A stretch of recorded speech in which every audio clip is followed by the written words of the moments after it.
17 years ago. I'm a lot younger, got a bit more hair, full of it, and think I can change the world. There are those who will say I'm still full of it now. With a group of fellow young men, we came together to bid for one of the licenses that was auctioned by the federal government for utilization in the GSM space. We were fortunate enough to be one of the, at that stage, 3 successful bidders out of the 4 licenses that were going to be awarded. But there was a unique opportunity that came our way. And that came largely because up until the end of the 90s, mobile telephony had been driven largely in the developed world, and the development had been based on the ability to sell lines to postpaid subscribers. And postpaid subscribers are people who have a credit history. So you go to them, you sell them a line, and they basically pay after the service has occurred. Prepaid as a service was only coming in towards the end of the 90s. But it was not used anywhere in a big way because those markets considered that the revenues that they would get from prepaid subscribers were going to be small, and that market was not what they were after because that was a market for people without credit. The business plans for most of the players who are going to come into Nigeria therefore called for subscriber numbers over the first 3 to 5 years in the thousands.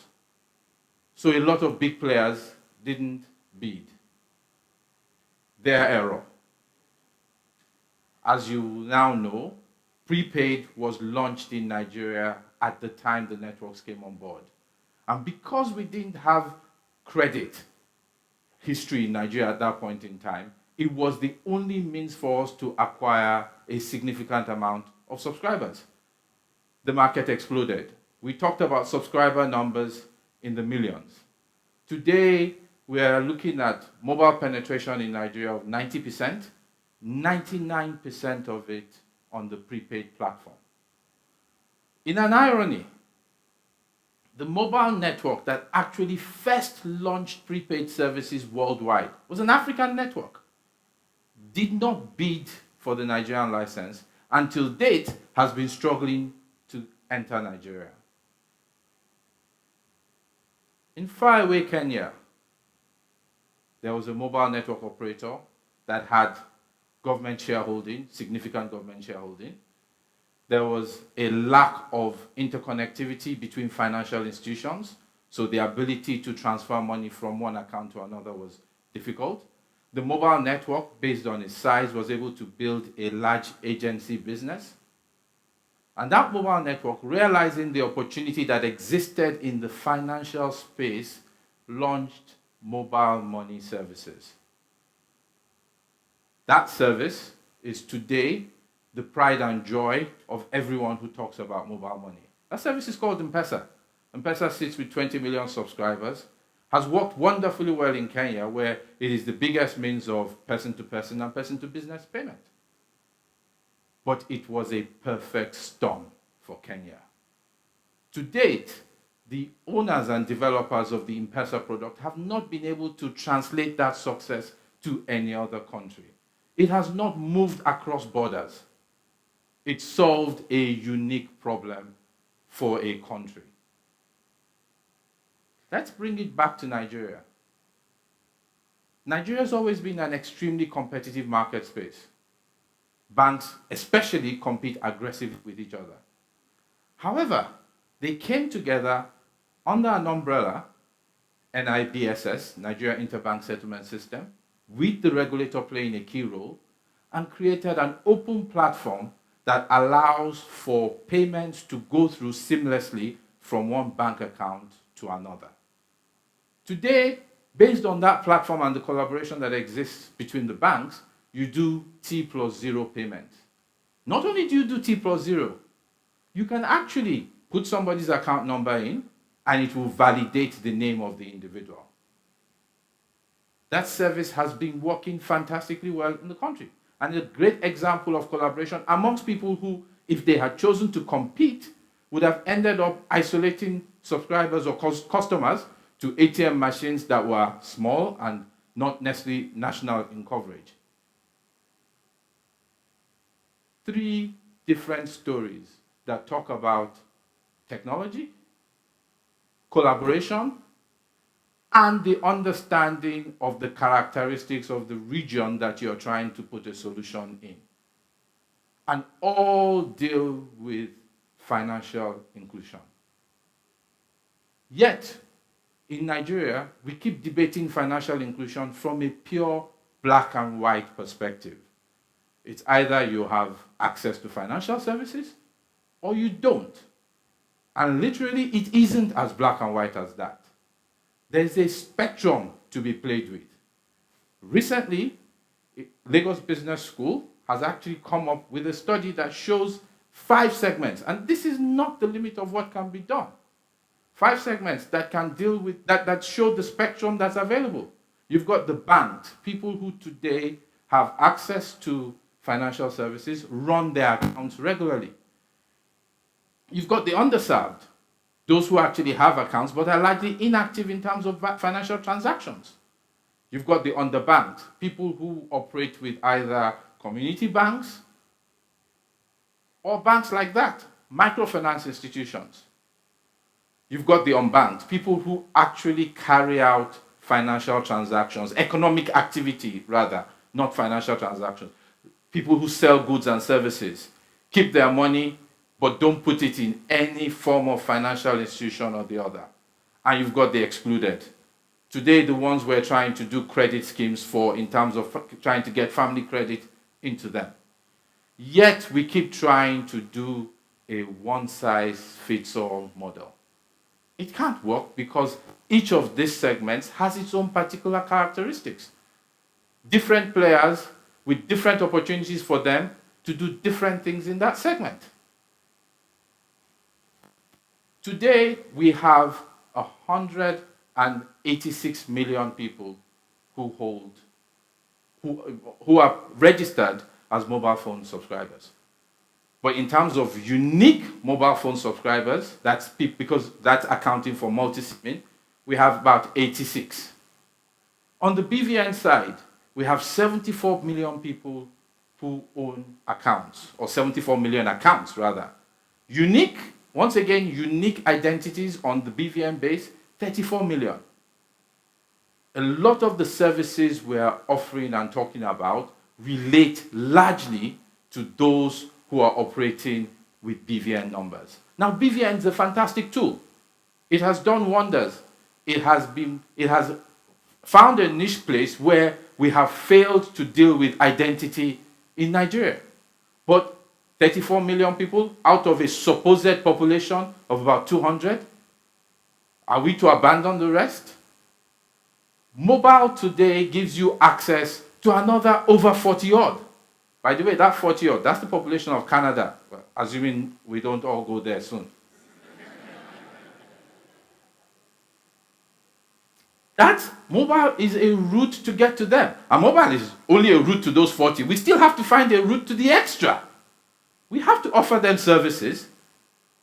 We have to find a way to bring them on board and create activity for them. Today, in the segments that we play with, on NIP, which is instant payment, which is when you go online and decide to pay somebody through an app or your bank, only 11.5 million of the 34 million people are actually active on that platform.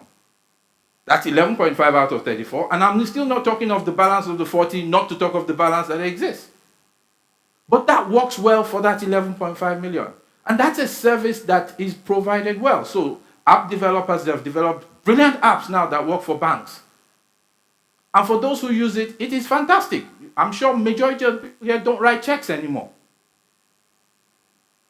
There's now collaboration that's going on between telcos and banks to deal with USSD.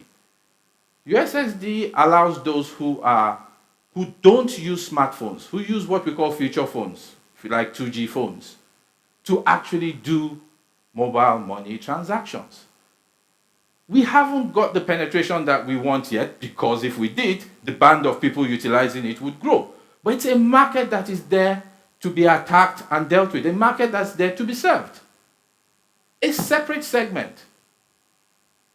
You've got fintech companies today who do wonderfully well with data.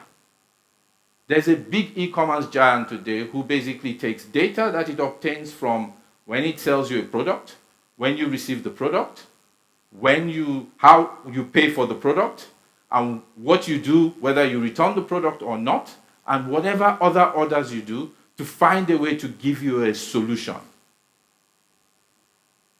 There are companies today in that space who also do loans, using data algorithms to work on whether it's customer data that is obtained from some level of financial transactions or data that is obtained from your banking records.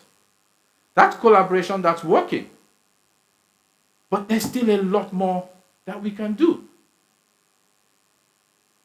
We have pushed mobile money for quite a while in Nigeria, and it hasn't worked well. Why? One of the big things we've got to deal with is trust. Big issue. Mobile companies today, we offer value-added services. And I am sure if I ask, majority of you will complain about double billing that has occurred at some point in time on those services. So if you see that, how do you trust me to hold your money? That's an issue that has to be addressed. You've got literacy, and I'm talking here specifically financial literacy, or more importantly, use case. For the man who is selling goods and services on the street and is collecting money, there's a reason he's not putting it in the bank.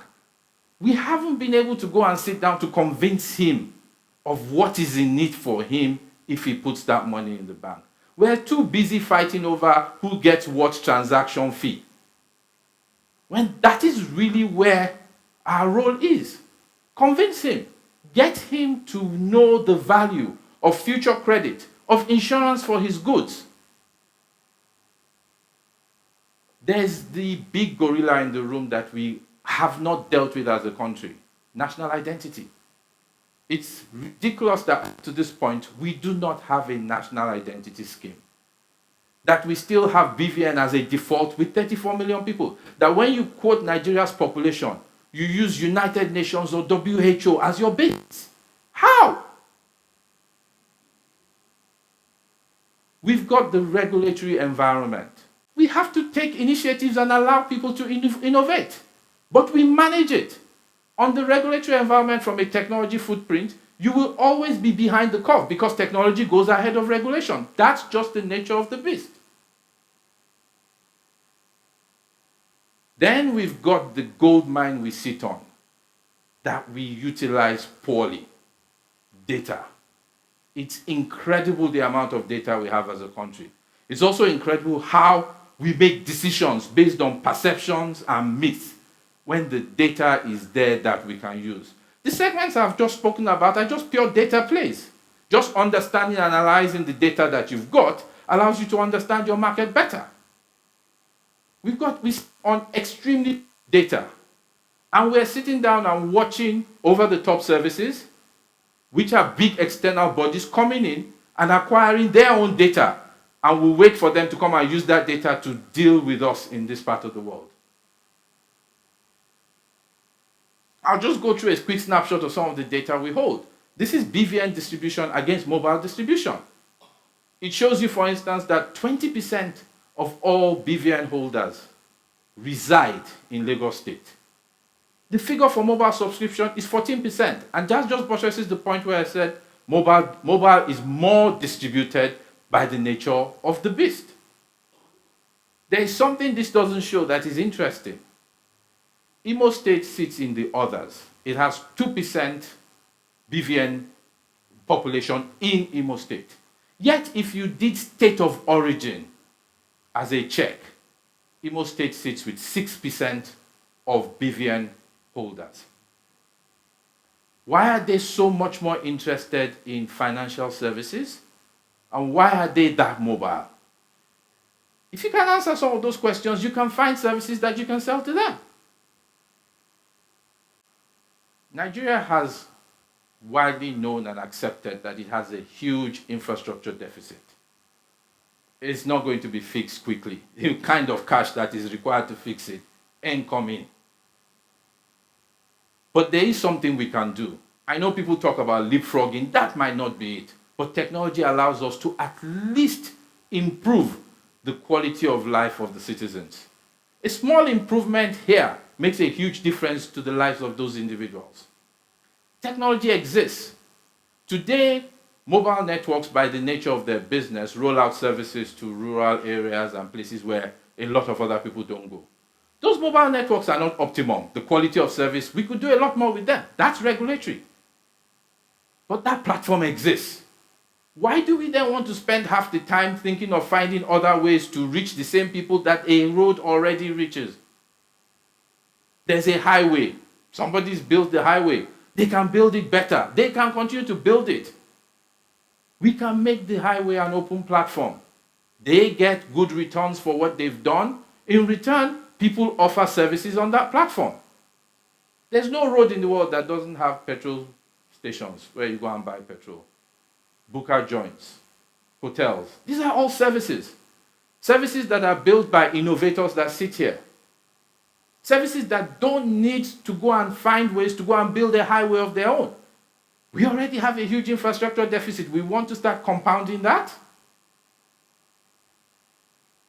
I think there exists an opportunity for us to fix Nigeria well. The Chinese have done remarkably well in this space. I said we sit down and we are watching other people come in and take the market from us. Let's create the right regulatory environment. Let's collaborate. I showed you examples. Collaboration works well. Let's attack the various markets that really are in our own compass. Let's focus. Let's use the data we've got. Let's therefore be able to create innovative services that will make a difference to our people. Thank you.